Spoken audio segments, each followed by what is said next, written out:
The year was 1804. Inside the cold stone walls of Notre Dame de Paris, the air was thick with incense and the silent judgment of the old world.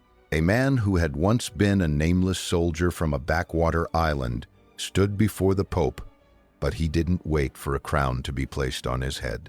In a single defiant motion that shattered centuries of divine right, he grabbed the golden laurel wreath and crowned himself.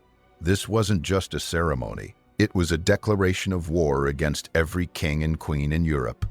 Napoleon Bonaparte had arrived, and the world would never be the same.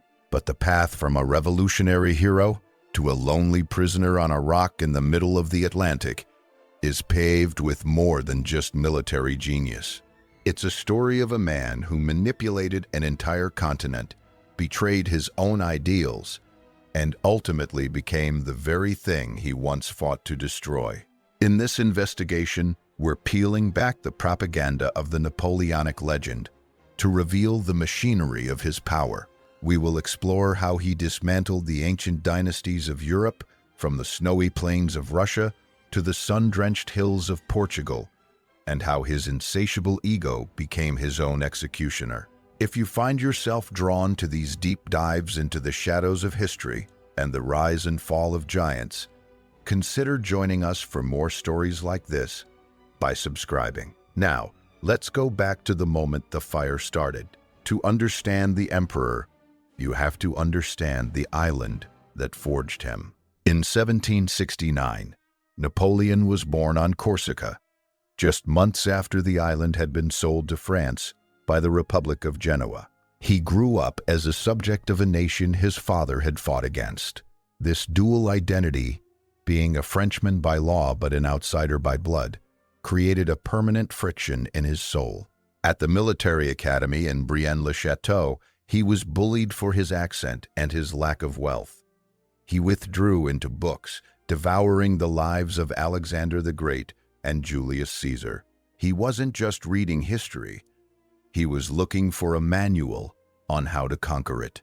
By the time the French Revolution erupted in 1789, the young artillery officer saw not just chaos, but a ladder.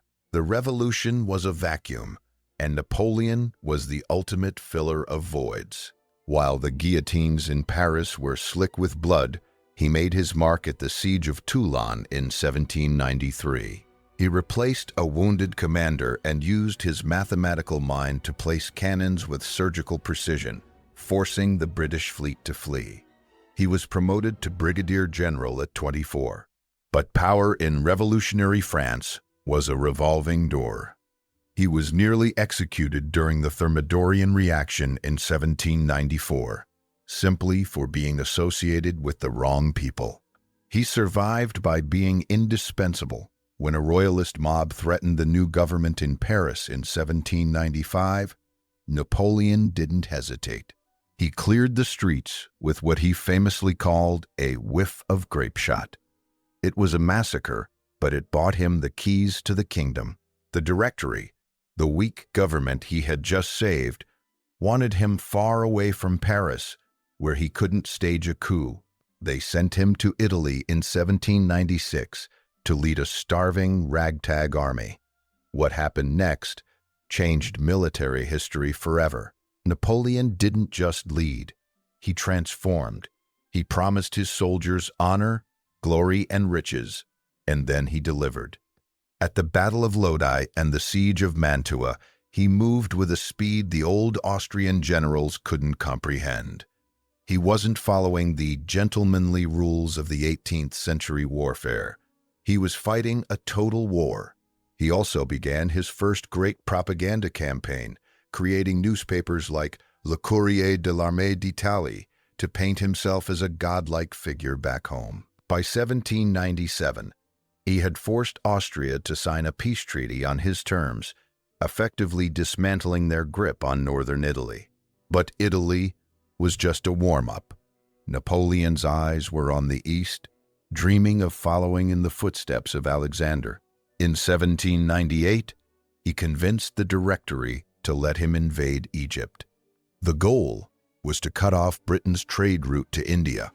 But Napoleon had a more personal goal: to surround himself with the mystique of the pharaohs. He brought hundreds of scientists and artists with him, leading to the discovery of the Rosetta Stone.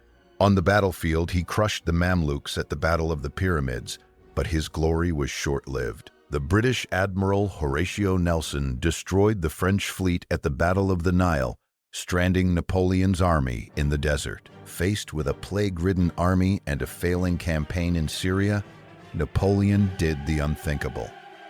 He abandoned his men. In 1799, he slipped through the British blockade and returned to France, leaving his soldiers to rot in the sun. While Napoleon was away, the machinery of France was grinding to a halt. The Directory was bankrupt, and the people were yearning for a man of order. Napoleon arrived in Paris like a ghost from the desert, and the public greeted him as a victor largely unaware of the disaster in Egypt. He immediately began plotting with the cleverest minds in Paris, including the cynical survivor Talleyrand and the terrifying head of the secret police, Joseph Fouché. On the 18th of Brumaire, November 9, 1799, he orchestrated a coup. It was nearly a disaster. He froze in front of the legislature, stammering and looking weak, until his brother Lucien drew a sword and swore to kill Napoleon himself if he ever betrayed the Republic. That bit of theater worked. The soldiers cleared the hall, and by the next morning, Napoleon was first consul. He was the de facto dictator of France. But his control wasn't just about military force. It was about the administrative restructuring of a civilization. In the years following 1799, he drafted the Napoleonic Code. This wasn't just a book of laws. It was a blueprint for a new society that stripped away the feudal rights of the nobility and established the principle of merit. It was a massive win for the middle class, but it came with a heavy price: the total loss of political freedom. He created the Bank of France and stabilized the currency in 1800, knowing that a stable pocketbook was the best way to prevent another revolution.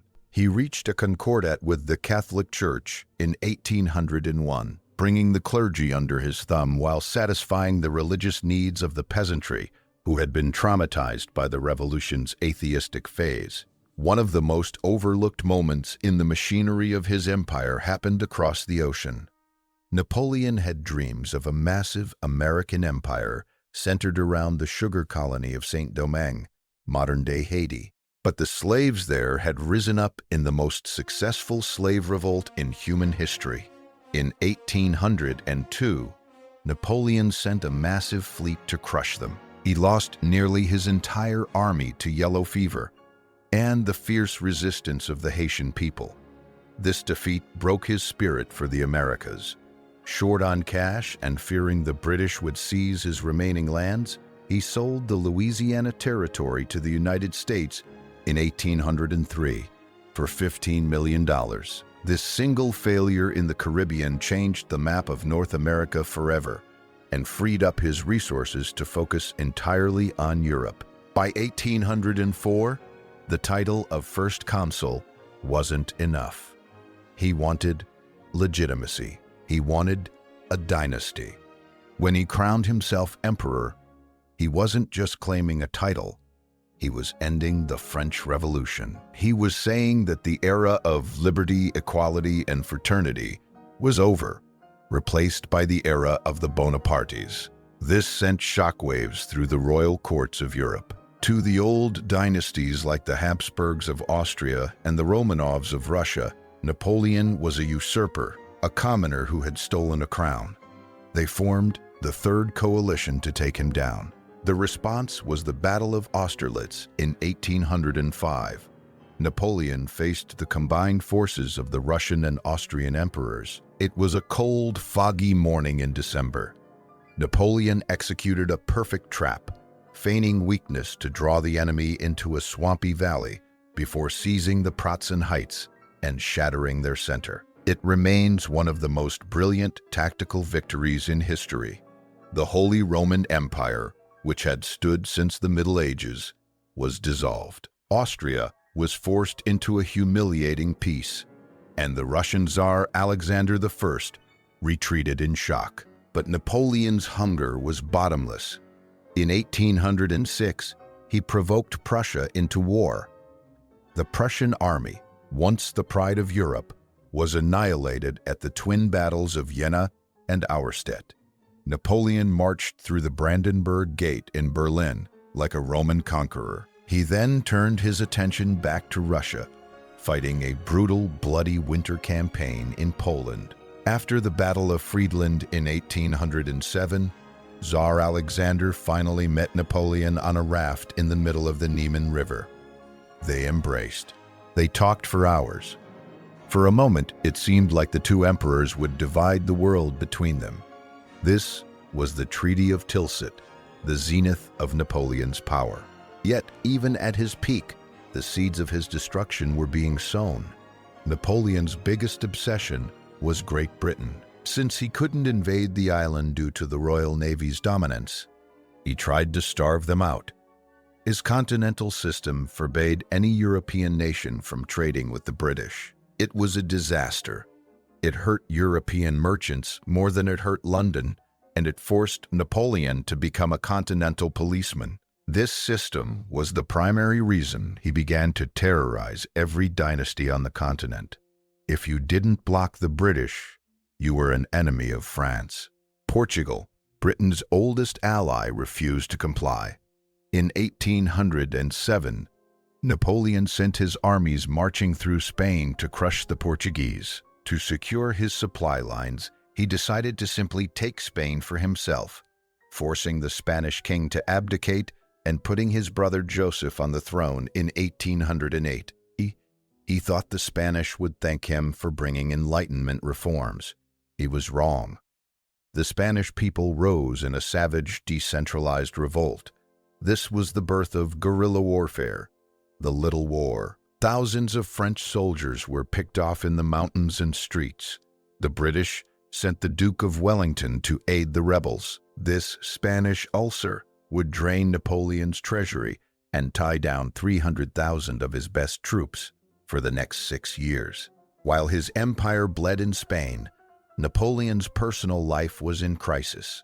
His wife, Josephine, whom he deeply loved, had not produced an heir. In 1809, he divorced her in a heartbreaking ceremony and married Marie-Louise, the daughter of the Austrian emperor. It was a cold political move to marry into the very dynasty he had spent years trying to destroy.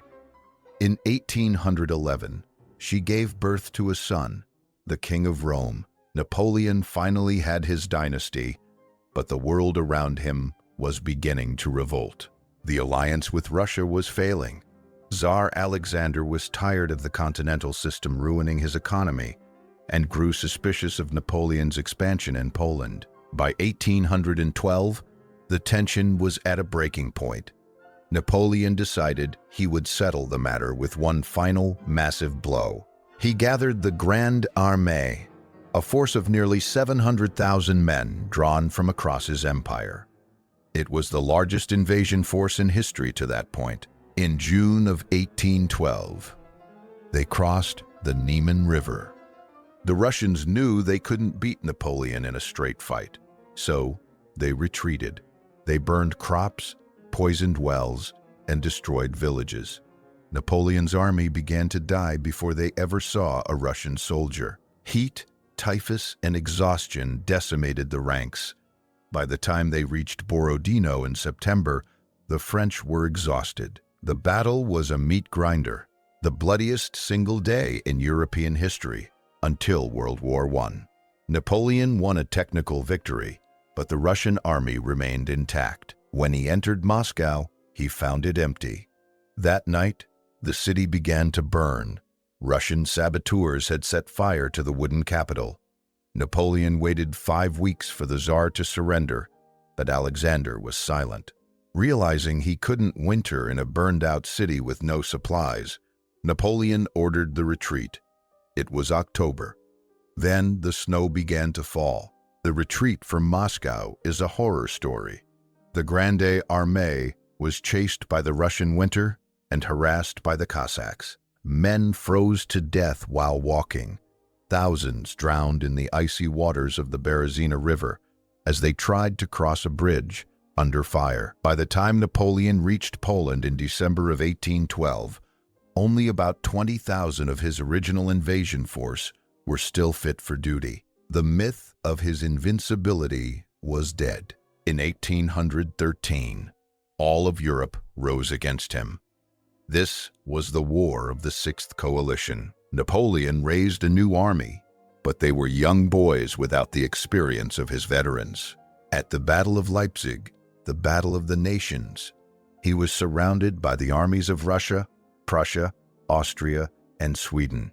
He fought bravely, but his allies, like the Saxons, deserted him on the battlefield. He was forced to retreat to France. By early 1814, the coalition was at the gates of Paris. His own marshals finally refused to fight. On April 11, 1814, Napoleon signed the Treaty of Fontainebleau and was exiled to the island of Elba. The victors restored the Bourbon monarchy, putting Louis XVIII on the throne. But the French people quickly grew to hate the return of the old ways. Napoleon, bored and watching from Elba, saw his chance. In February of 1815, he escaped with 1,000 men. As he marched toward Paris, every regiment sent to stop him joined him instead. King Louis fled. Napoleon was back, but the world would not let him stay. The showdown happened on June 18, 1815, at Waterloo. Napoleon faced the Duke of Wellington and the Prussian general Blücher. It was a brutal, grinding slog. When the Prussian army arrived on his flank, the dream finally died. He was exiled once more, this time to Saint Helena, a jagged volcanic rock in the middle of the South Atlantic. For 6 years, he lived in a house called Longwood, battling boredom and declining health. He spent his final days dictating his memoirs, carefully crafting the version of history he wanted the world to remember. He died on May 5, 1821. While the official cause was stomach cancer, theories of arsenic poisoning have persisted for 2 centuries. Napoleon Bonaparte left behind a Europe that was scarred and changed. He had destroyed the old feudal order, spread modern law, and sparked the fires of nationalism. He was a man of infinite contradictions, a liberator who enslaved nations, and a genius who fell for the most basic traps of hubris. If you want to keep exploring the dark corners of history, make sure to subscribe and hit the notification bell. Until next time, remember that the brightest stars often cast the longest shadows. What do you think? Was Napoleon a visionary or just another tyrant? Leave your thoughts below.